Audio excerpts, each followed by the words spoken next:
The Carolina Panthers are 2-0 after a fast start against the New Orleans Saints last week, winning that game 26-7. And on a short week facing a rookie quarterback, what should we expect from the Carolina Panthers? Today, I'll tell you. You're listening to Money in the Bank. So the Panthers come into this game as 7.5-point favorites over the Houston Texans, who are starting Davis Mills due to an injury to Tyrod Taylor. Now, this can spell a lot of different things. Carolina, we need to be very careful about how we view this game. This is a trap game for Carolina. Let's just be honest. I mean, this is a middle of the week game against a team that's playing a rookie quarterback, a team you expect to beat because you match up better than them in literally every single position. So you would expect to come into this game and dominate, but it's on the road and it's Thursday night. Short week. Look, Christian McCaffrey's coming off of having 59 touches in the first 2 weeks. He had 29 just this past Sunday. I think right now, if you're Carolina, how do you come out and approach this game? I think one thing I've seen from Sam Darnold and one thing I've been proud of is that he's taking care of the football. He seems to be gaining more confidence with each throw in each game.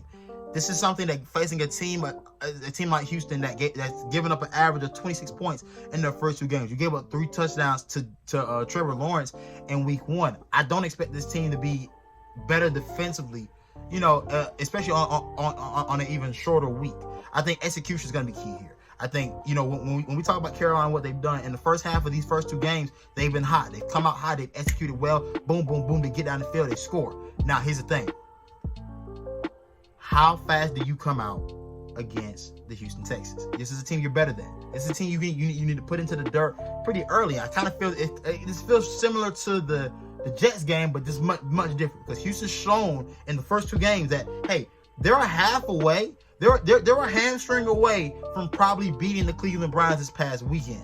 You know what I'm saying? They played Cleveland tough, and they honestly outplayed them for the majority of the game until Tyrod Taylor gets injured. So you're facing a team that's gonna compete. David Culley has his team competing, and the thing about this is Sam Darnold. The hype is starting to build for Sam Darnold, and I think for everybody, and even him, especially him, understand, do what needs to be done, execute, take care of the football. Last week you had a dumb turnover, an interception where you're getting tackled. You just take the sack. You had a fumble in week 1. Wasn't as much your fault as it was the running backs, but oh well. Taking care of the football here in this situation is gonna be huge.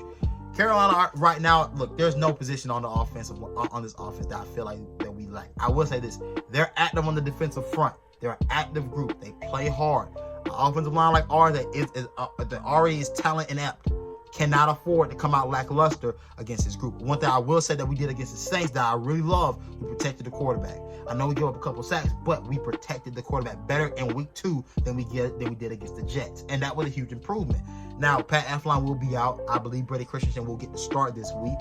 A guy we've all been wanting to see, a guy I know I've been wanting to see, and hopefully he comes and improves us right.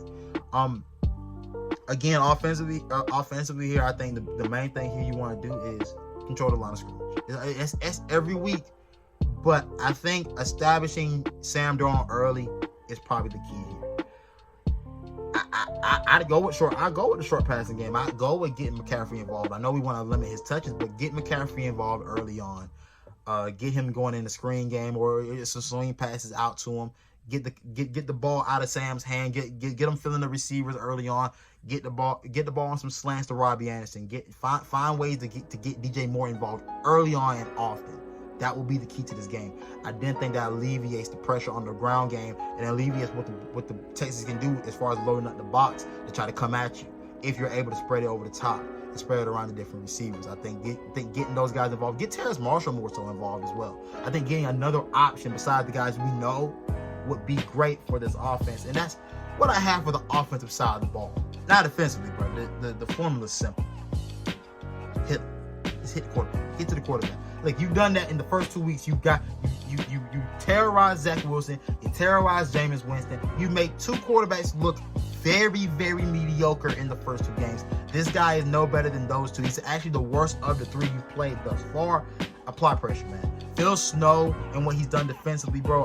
Again, with that very an attacking defense, blitzing safeties, bringing guys from different angles. I think what this defense has to do is simply just do what you've done. Do what you've done, man. Lock it up. Brandon Cooks is their lone guy. I think we have a matchup. I think we have a matchup for him. I believe in what we have on our roster in the defensive back. You know, Brandon Cooks has been the leading receiver. Danny Amendola doesn't like he's going to play. Chris Conley, Andre Roberts are the other receivers on this team. Not anybody I fear as far as receiving receiving threats, man. Simply put, be aggressive defensively. Be what you've been. Load the box up. Don't even load the box up. Just blitz from different angles. Bring safeties. Bring linebackers. Bring the exact blitz packages against a rookie quarterback. This is a game where you should dominate. It should look much like the Jets game as far as playing a young quarterback that's probably not ready to see a defense that's this fast and athletic and can do just a myriad of different things while on the field. Now, all of this being said, keep it short and sweet. Let's go ahead and get to the predictions. So for me, I'm gonna take the Panthers in a win. I was wrong last week. I am dearly sorry for underestimating what we have on the defensive side of the ball, but I did not see our offensive line holding up that well against the Saints. I do see us dominating this game. We should dominate this game. So I have the Carolina Panthers taking this one 27-13. 27-13 is what I'm going to go with. That's my final score. Panthers win. I say Sam Darnold probably starts out hot again. May not have as much of a say. May not be as much of effective in the second half, but I hope so. But that's what I have for you guys today. Be sure to like and subscribe to the P1N Network YouTube channel. Follow us on Instagram and Twitter. We will be coming out with a podcast this upcoming week. I'm sorry for the delay. That was my fault, guys. My fault. But again, it's your boy Shanti Stewart. It's been Money in the Bank, and I'm out.